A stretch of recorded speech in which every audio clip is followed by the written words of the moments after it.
ihlezi ngijabulela ayiqali namhlanje bengiyazi vele into ebengiyilindele kubona emtshezi kahle kahle ngithandwa kakhulu angazi ngicabanga ukuthi mhlawumbe ngashintsha inamba ngoba basangifoneli la emtshezi Amen siyabonga kakhulu ohlelweni esikhipha ukuthi abantu belandela kakhulu inhlelo bengayibukeli phansi inhlelo ezifana nalezi nathi appreciate ithuba esilitholayo ukuthi sikwazi ukuthi sikhulume nani sazi umphakathi wenzakalani ngathi ngoba ngale kwalokho asiyilutho ukubongela udadewethu osethe waziwinela imoto entsha ceke ngokuthi ene abe uMiss noma uyena ophumelele waba uMiss inkosi langalibalele.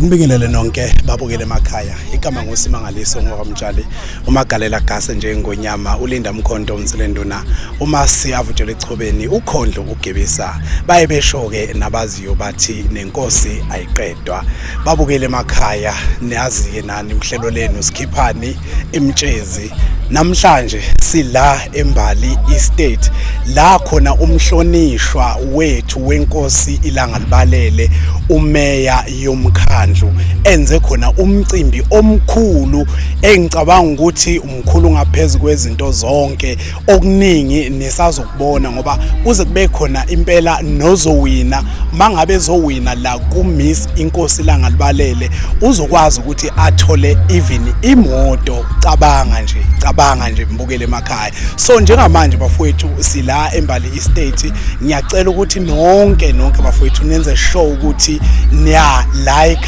niya commenta niya subscribe kulo leli page nenze show bafowethu ukuthi lo msebenzi omuhle niyawuthokozela futhi niyawuphakamisa kakhulu #sikhiphani emtshezi bafowethu na umsebenzi wenu. Sawubona, we hope you're well. So cela ukuthi siphe introduction. Who are you? Where do you come from? What do you do? And just elaborate on who you are. My name is Kahle Mpele and I'm 19 years of age. I'm coming all the way from 18 and I'm a first year student. So what I'd say about me is I'm a very passionate and confident, caring and a person who sticks to her words. Thank you.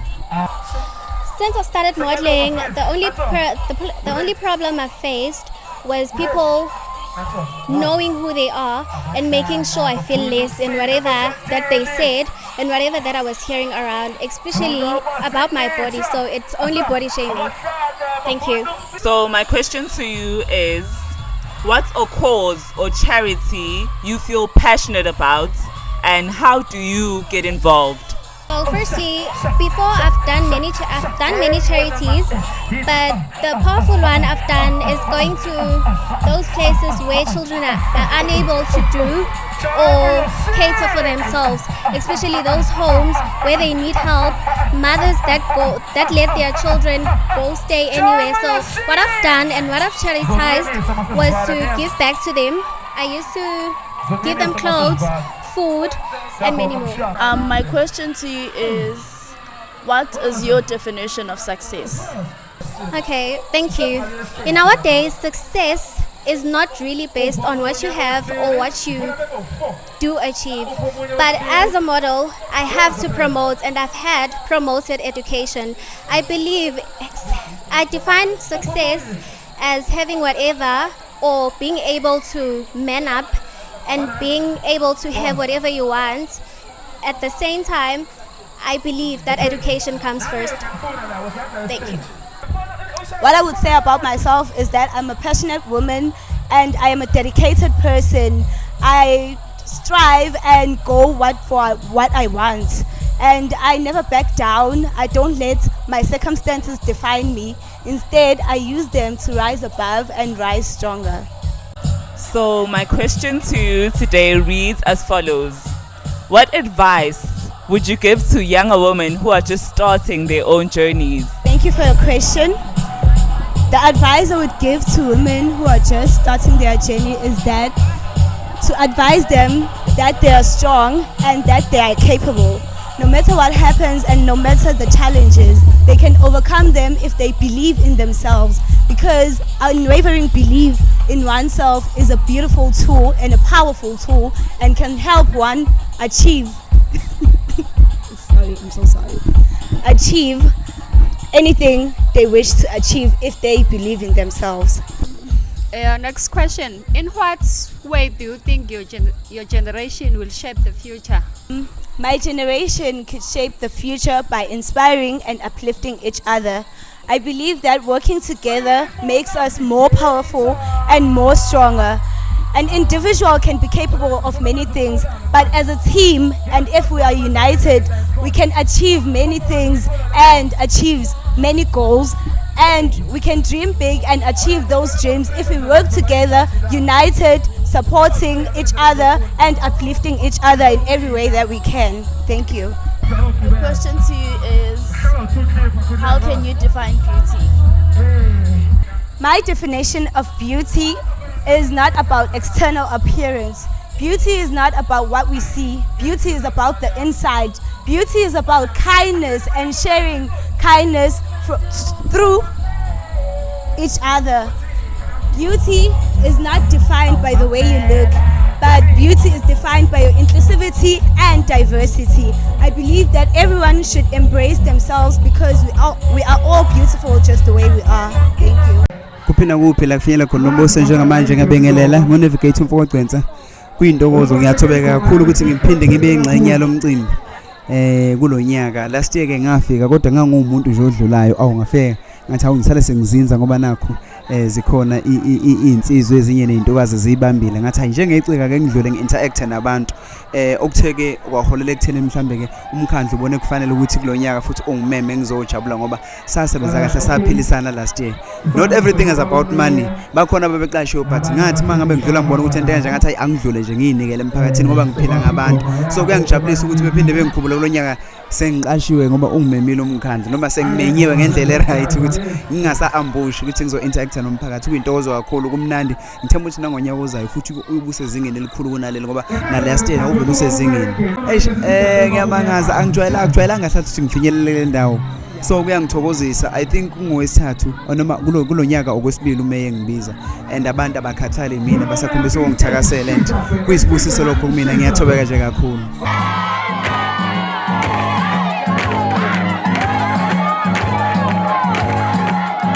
Siyabonga kakhulu ohlelweni esikhipha sokuthi abantu belandela kakhulu inhlelo bengayibukeli phansi inhlelo ezifana nalezi. Nathi appreciate ithuba esilitholayo ukuthi sikwazi ukuthi sikhulume nani, sazise umphakathi wenzakalani ngathi ngoba ngale kwalokho asiyiluthi umuntu ngabantu. Ngiyathobeka kakhulu. Uzongithole kholi wasentini ngizama impilo nje ngamanye amantombazane ngizongitshaja yini kanti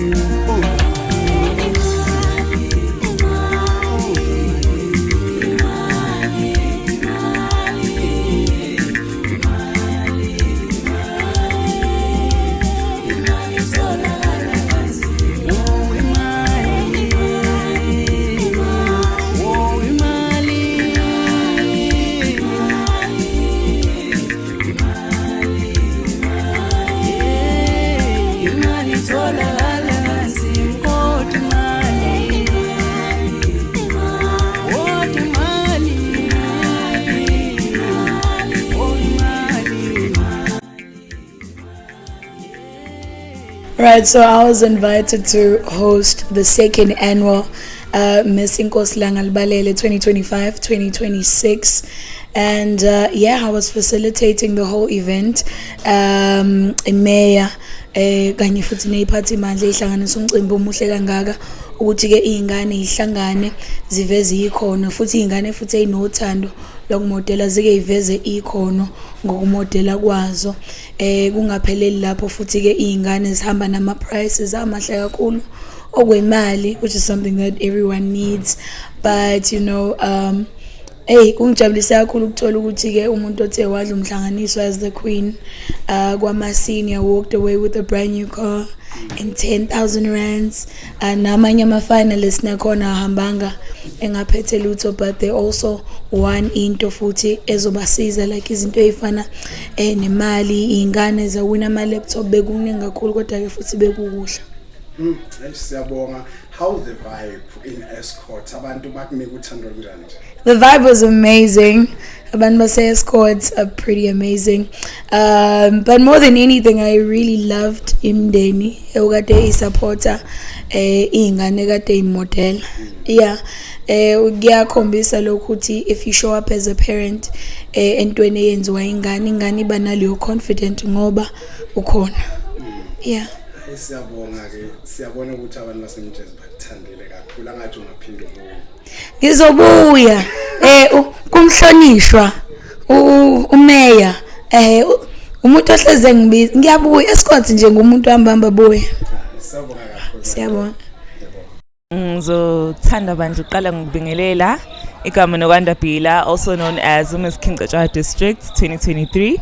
Umcimbi namuhla ube impumelelo, ingane isebenzile and siyakuthokozela kakhulu ukugqugquzela kwentsha ukuthi iphathe kahle, iparticipate ekuthenini ishowcase ama talents wayo and ukugqugquzela nabanye ukuthi bephathe kahle ukuze bezokwazi ukungena kumkhakha ukwazi ukuexpressa themselves fully nama talent abo okuzobafikisa kude empilweni abanye babo, since not everyone is actually gifted when it comes to isikole. So umuntu akabalance sokwamanje kodwa if you feel like this platform is created for you, go ahead. Yeah.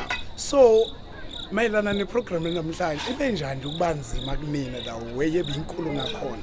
Indlela ingane eziyimisele ngayo, it was so difficult ukuthi sikhiphe like abantu okuyibona bona. We had to keep on letting them come back onto stage, yabona siqale phansi ukuthi calculate and everything, because honestly speaking zonke ingane talented, bonke ba excelile, bonke bayakhuluma, bonke bahlakaniphile, and uyabona ukuthi they are very focused futhi empilweni and they know their story. So engakusho ukuthi ukusebenza kanzima kwalezi ingane nokuyimisela kangaka ngamakhono azo made it very difficult for us judges to judge, kodwa ke ekubaleni and calculating everything and what we saw on stage, what they showcased on stage actually helped us kakhulu ukuthi sisebenzisane nabo ukuze sikhiphe ama finalists, sikhiphe i-top 3 nama queenettes. Siyabonga ngiyanibingelela abalaleli emakhaya. Okhulumayo ukwazi wabandawo eMnambithi oyi pageant director, uyi founder futhi kaMiss Uthukela, aphinde abe usihlalo wama pageant wonke akhona emkhandlweni wasothukela. Mlaleli angisho nje ngikuveze unyaka wesibili ubizwa ngokuthi second annual. So uqale last year njengoba siqhubeka na this year. Ngijabule kakhulu kuba khona nami namhlanje. Umcimbi usezingeni eliphezulu kakhulu, angifuni ukuqamba amanga. Uyabona last year wawusezingeni, but this year usezingeni eliphezulu. Engifuna ukusho nje kubalaleli ukuthi bengacabanga ukuthi umhlonishwa ngoba ekhipha imoto ukhiphe nje imoto. Umhlonishwa kukhulu, ziningi izinhlelo anazo ngabantu abasha. Siyakhumbula ukuthi ziningi izinto umhlonishwa azenzayo, kubalwa ama games, kubalwa ingoma. So umhlonishwa ungena kuwo wonke amakhona empilo abantu baseNkosilanga libalele. So siyajabula kakhulu nathi siqhamuka Uthukela nje sizothi nathi umhlonishwa sakhalalisela futhi siyohlezi sikusupport. I'm from Ladysmith and I'm here to represent the models of Uthukela, and I am with my Uthukela director. And Joas Figilana supported the Miss ILM, which is in Escorts, and so far ngiyabona ukuthi hayi kusezingeni ngempela, kusezingeni, and I would like to say thank for you. Ngiyabonga kakhulu.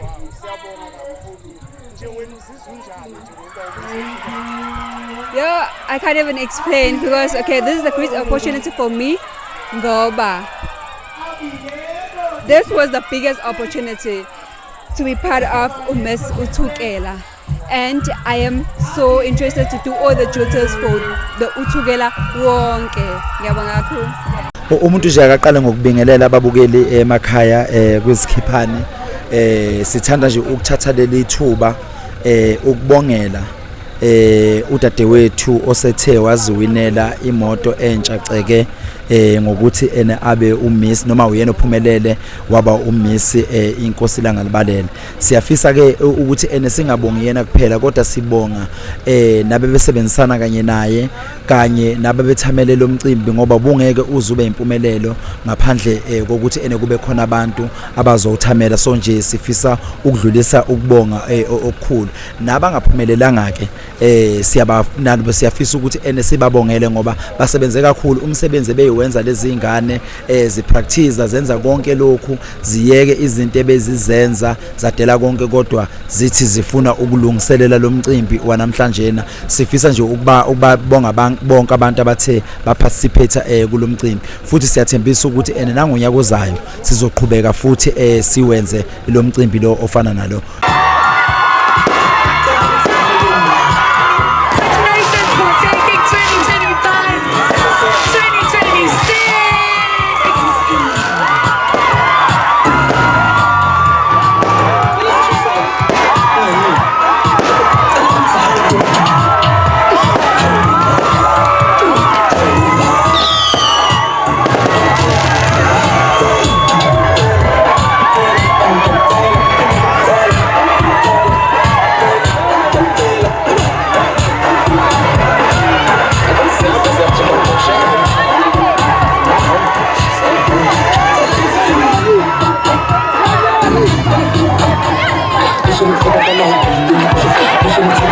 Congratulations to Penny Chelsea for becoming the queen.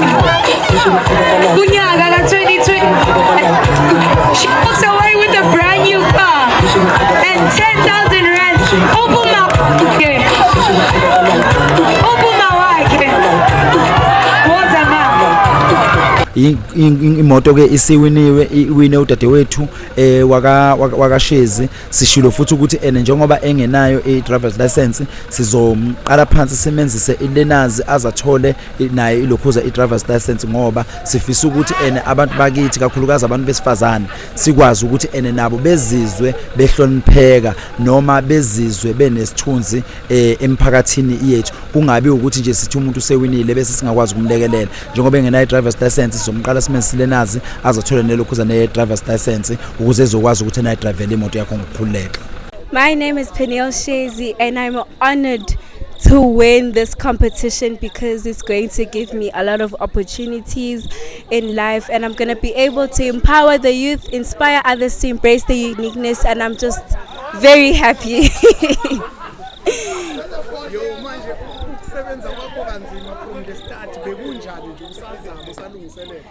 Oh, it was very difficult. This morning I woke up and my eye was swollen.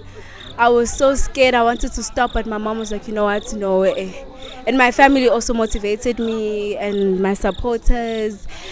It was hard, but I prayed and God made it happen. Yes, I saw your big support from Nagini. Yes.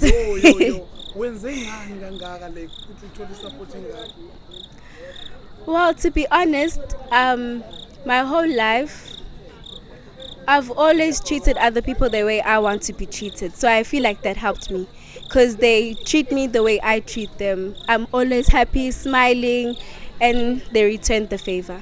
So ungathini ke kubanye abantu abafisa ukufika kulesigaba ufisa ofike kusona namhlanje They must never give up. Have confidence, trust yourself, believe in yourself. Do you, girl? You can get there. So now you got a car, unexpected. Yes. You got a car now. So how do you feel? Oh, I'm happy. I don't even have the words to explain it. I saw you crying. It was a lot. By that time you said, what was strong? Thank you so much.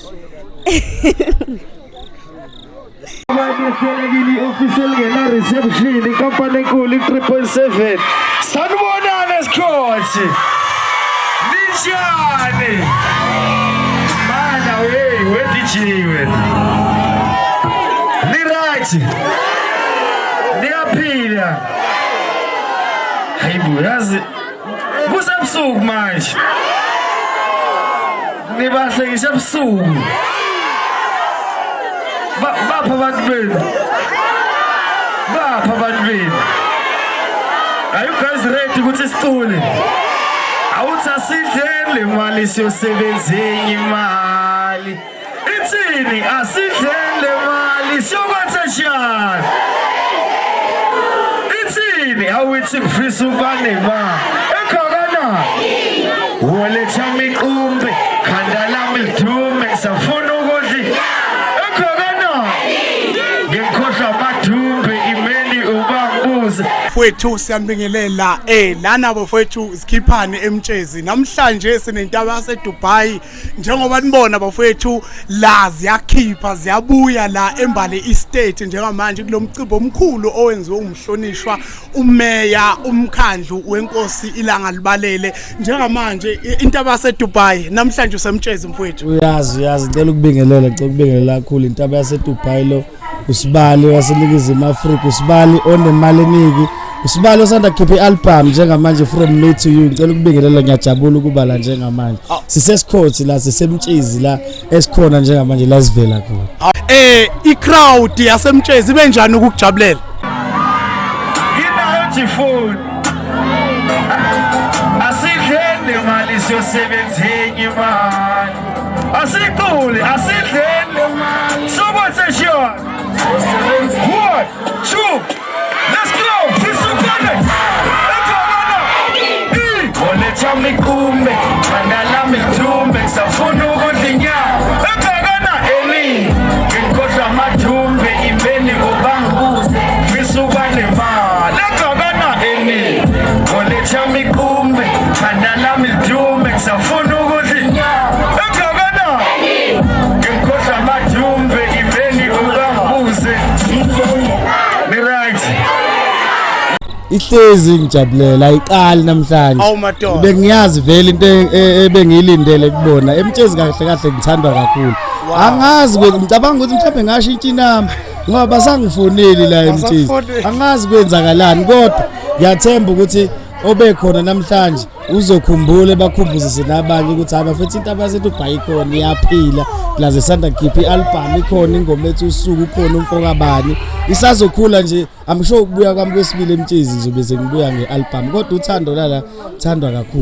kakhulu alukho futhi uthando engike ngalithola la eKZN njengala abantu bala bane vibe ba nice bane support kakhulu ba siyabonga kakhulu nathi akujabulela ukuba nawe emtshezi ngiyajabula bhuti mntwana intaba yase Dubai sikhiphane emtshezi #bafowethu ngathi ngamemezela lonke ilizwe la ngiyaliza ngalapha ithini ngiyamthanda umuntu yengathi ngamemezela lonke ilizwe intombi ezidli kanje endaweni eyodwa kwenze njani ebusuku besuthi babantu mama wami aningiyekeleni uthi ngoba uthi babantu mama wami aningiyekeleni ngoba ngiyamthanda uthi uyajabula umphefumuli umufana ngesibu ngathi ungahlala useduzina utheni uzungikhonzele